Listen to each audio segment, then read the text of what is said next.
So, babe, I'm gonna tell you something, okay? What you gonna tell me? You can't say nothing because it's kind of weird, but it's like for me, it's real. So I think it was last night, right?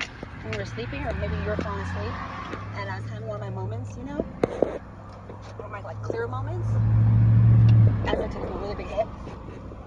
And I told you that, you know, God talks to me, universe talks to me, but through my little podcast and stuff, which is really, really weird. I know it sounds crazy. But last night, when I was zoning you out, I know this sounds really weird, but I was awake the whole time. So, like, you know, the things I watch, God says this and God says that, the universe says this. But last night, I got a message. It's so weird, but it said, basically, it said, and I think you might have been awake and you saw me and you freaked out a little bit.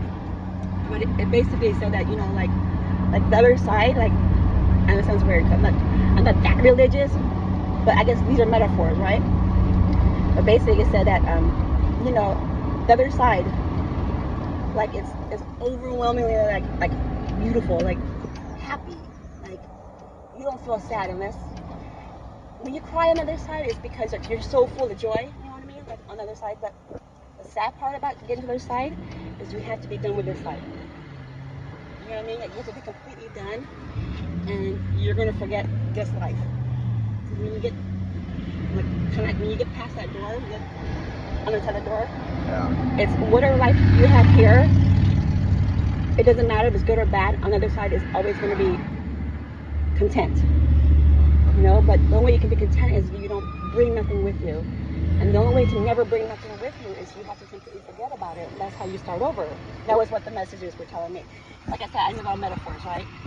But in my mind, to keep it simple, that's what I interpret it as. And I said, basically, Tina, you want to stop all this? You can start over, and you'll be okay. But you have to leave everything behind. And I was like, well, I was thinking in my head, I probably said it out loud too, but I was thinking in my head, I was like, well, can you promise me the guy behind me is going to be okay? Like, can you promise me my kid's going to be okay? Can you promise me so-and-so and so is never going to be heartbroken and so-and-so and so? Because, like, I wouldn't feel comfortable leaving knowing that you guys might be back here doing something that'll make you sad, right? You know what I mean? Yeah. You know what I mean? And so, and then my podcast went into a commercial. And then I woke up. I didn't wake up, but I realized, fuck, Tina, you did it again, didn't you? You chose this bum for the other side. And here we are. Say hi, Lola. Say hi, Lola.